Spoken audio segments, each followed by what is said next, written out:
उसने अपने द्वीप पर, आइलैंड पर अय्याशियों का जो उसका अड्डा था, जिस अड्डे पर वो दुनिया भर के तमाम रसूखदार, मालदार और हैसियतमंद लोगों को बुलाता था, उन सब की फोटोग्राफ्स और वीडियोस रिलीज होने लगे हैं। इसको एप्स्टीन फाइल्स कहा जा रहा है और इसने दुनिया भर में हड़कंप मचा के रखा हुआ है। एप्स्टीन से जुड़े जो सीक्रेट डॉक्यूमेंट्स हैं, दस्तावेज, उनके सामने आते ही पूरी दुनिया में पता नहीं कितने हजार लोगों की रातों की नींद उड़ी है और कई देशों की सरकारें लगातार खड़खड़ खड़खड़ हिलती जा रही हैं। जस्टिस डिपार्टमेंट ने लगभग 30 लाख पेज, अमेरिका के जस्टिस डिपार्टमेंट ने 30 लाख पेज के डॉक्यूमेंट्स 30 जनवरी को जारी किए। इसके बाद 10 देशों में 15 से ज्यादा बड़े अधिकारियों को पद छोड़ना पड़ा। 60 से ज्यादा ताकतवर लोगों के खिलाफ जांच चल रही है। इन फाइलों में नेता, राजदूत, अरबपति और शाही परिवारों के लोग हैं।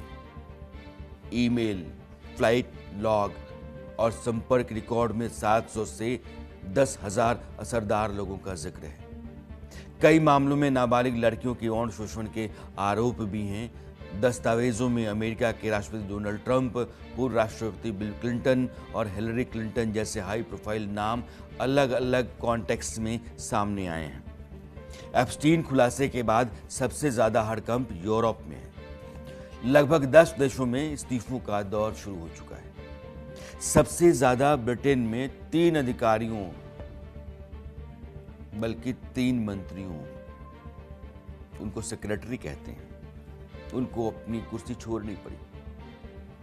पूर्व राजदूत पीटर मैंडेलसन, सलाहकार एडम पेरी और पीएम कीर स्टारमर के चीफ ऑफ स्टाफ कहे जाने वाले मॉर्गन मैकस्वीनी, इन सब ने इस्तीफा दे दिया है। स्लोवाकिया में पूर्व विदेश मंत्री और राष्ट्रीय सुरक्षा सलाहकार मिरोस्लाव लाइचाक ने 300 से अधिक ईमेल और आपत्तिजनक चैट सामने आने के बाद अपना पद छोड़ दिया।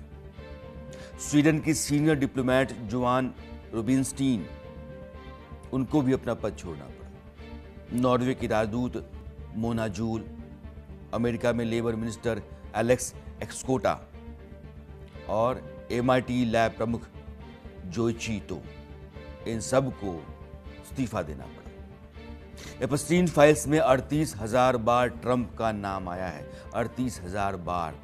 एप्स्टीन फाइल्स में ट्रंप का नाम अगर 38,000 बार दर्ज है, इसका मतलब है कि इस आदमी का उस आदमी के साथ, जो दुनिया का सबसे भ्रष्ट और करप्ट आदमी माना जाता है, लिजलिजा, गंदा, वाहियात किस्म का आदमी, उससे संबंध रहे, नजदीकी संबंध रहे। और आज वो अमेरिका का राष्ट्रपति है और अमेरिका की सरकार या ट्रंप एडमिनिस्ट्रेशन यह कह रहा है कि उसके साथ राष्ट्रपति ने पहले ही संबंध तोड़ दिए थे। 1990 के दशक में एप्स्टीन के निजी विमान से 7 से 8 यात्राओं का जिक्र है। 7 से 8 1990 के दशक में यात्राएं हुई। ट्रंप के मारे लागो क्लब की जो गेस्ट लिस्ट है, उसमें भी नाम शामिल है। जांच में सामने आया है कि यौन शोषण का नेटवर्क अमेरिका तक सीमित नहीं था। एप्स्टीन ने संगठित ट्रैफिकिंग नेटवर्क बनाया था। दुनिया भर की कम उम्र की लड़कियों को अमेरिका की ज़्यादातर ले आना, उस आइलैंड पर एक द्वीप, वहाँ ठहराना, टिकाना और फिर जितने भी अय्याश, रसूखदार, मालदार, ओहदेदार लोग दुनिया के थे, उन सबों को वहाँ बुलाना और फिर पाप का एक बड़ा नेटवर्क वहाँ चलता था। उन बच्चियों के साथ ज़्यादतियाँ होती थीं, उनका बलात्कार होता था। ये रईस और नेता, अंतर्राष्ट्रीय जो हस्तियाँ कथित तौर पर रहीं, वो सब वहाँ आया जाया करती थीं और ये फाइल जैसे से खुलने लगी है, सबके चेहरे बेनकाब होने लगे हैं। मैं उन लड़कियों के बयान सुनाऊंगा जो तब 12, 13, 14, 15 साल की हुआ करती थीं, जिनके साथ एप्स्टीन के आइलैंड पर जाति जुल्म हुई या बलात्कार हुआ, उनका शोषण हुआ। आज वो 40, 42, 45 साल तक की हो गई हैं। वो अपने बयान दे रही हैं और दुनिया हिल रही है। आज भी वो कांपने लगती हैं। आप सुनिए जरा। When I met with Speaker Johnson at Capitol Hill a few months ago, he shook my hand and he looked me in the eye and he said, "I'm so sorry for what you've been through. And I want you to hold me personally accountable for following through on getting these files released in an effective and a responsible way, protecting your identity, your experiences, and holding accountable the people who are responsible for enabling and committing these crimes." Well, that's not what's happened. And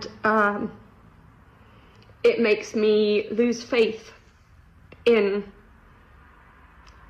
this country, in the system. Us Epstein survivors have been discussing creating our own list.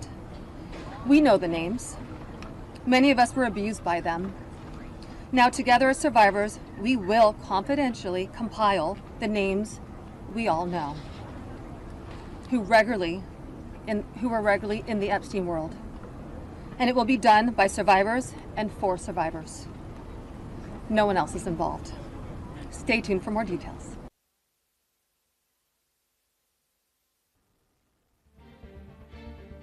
जब सारे सबूत हैं, सब कुछ सामने है, चेहरों के नकाब उतर गए हैं, उसके बाद भी उन लड़कियों को जिनका यौन शोषण हुआ, जिनके साथ जुल्म ज़्यादती हुई, उम्मीद नहीं है कि इंसाफ मिलेगा। दुनिया में रसूखदार, मालदार, हैसियतमंद और ताकतवर लोगों का यही उसूल है। वो चाहे जो कुछ भी कर ले, आखिरकार उनको कुछ सज़ा ऐसी नहीं होती है कि दुनिया के सामने एक मैसेज जाए। एप्स्टीन के पन्ने खुले तो ये समझिए कि 2005 फ्लोरिडा की 30 लड़कियों ने बयान दिया। फ्लोरिडा में 14 साल की लड़की की मां ने शिकायत दर्ज कराई कि एप्स्टीन ने मसाज के बहाने यौन शोषण किया। जांच में 30 नाबालिग लड़कियों के बयान मिले। 2006 और 2008 के दरमियान राहत देने वाले एकोस्टा बाद में जो मंत्री बन गए यूएस में अटॉर्नी ऑफिस में, उन्होंने एप्स्टीन को फेडरल ट्रायल से बचाने वाली प्ली डील दी थी। उसे 13 माह की हल्की सजा और दिन में 12 काम की अनुमति मिली।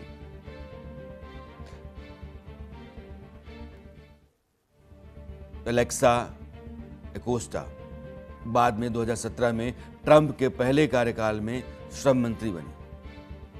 2009 से 15 के दरमियान जेल से बाहर निकला। नेटवर्क सक्रिय था। डील के बाद एप्स्टीन भी सक्रिय रहा।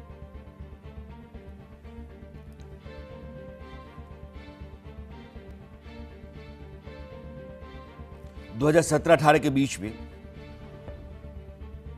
मीटू आंदोलन चला, केस खुला।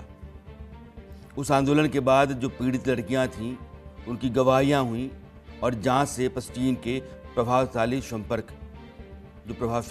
थे, वो सामने आए। 2019 में फेडरल गिरफ्तारी और जेल में संदिग्ध मौत। न्यूयॉर्क में सेक्स ट्रैफिकिंग के आरोपों में गिरफ्तारी हुई।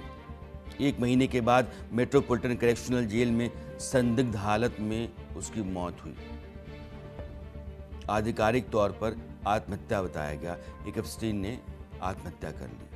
2020 और 26 के दरमियान कोर्ट के आदेश से फाइलें जारी की गई। अमेरिकी कोर्ट आदेश और एप्स्टीन फाइल्स ट्रांसपेरेंसी एक्ट के तहत 30 लाख पेज जारी किए गए। ग्लोबल जांच शुरू हुई। अब सवाल यह है कि यह जेफरी एप्स्टीन था कौन? जेफरी एप्स्टीन न्यूयॉर्क का एक करोड़पति फाइनेंसर था। उसकी बड़े नेताओं और सेलिब्रिटीज से दोस्ती थी।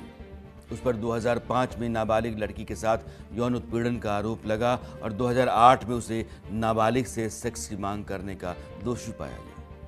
13 महीने की जेल हुई। 2019 में एप्स्टीन को सेक्स ट्रैफिकिंग के आरोप में गिरफ्तार किया गया, लेकिन मुकदमे से पहले ही उसने जेल में आत्महत्या कर ली। उसकी पार्टनर गिस्लीन मैक्सवेल उसको 2021 में मदद करने के आरोप में दोषी करार दिया गया। 20 साल की सजा वह काट रही है अमेरिका की जेल में। एक ऐसा आदमी जो दुनिया का सबसे पतित आदमी हो सकता है, जालसाज, फरेबी, वाहियात आदमी हो सकता है, एप्स्टीन, जिसने बेकसूर बेगुनाह छोटी छोटी बच्चियों को अपने अड्डे पर बुला करके दुनिया के तमाम लोगों के बीच में परोसा उनको, आज भी वो थरथराती हैं, कांपती हैं, जिंदगी का सबसे भयानक दौर उसको बताती हैं। वो तो मर गया या खुदकुशी करने से कहा गया, लेकिन बाकी जितने भी लोग रसूखदार मालदार लोग हैं, ओहदेदार लोग हैं, पायदार लोग हैं, वो सिर्फ इस्तीफा देंगे। लेकिन ये पूरा खेल अभी चल रहा है। अब वक्त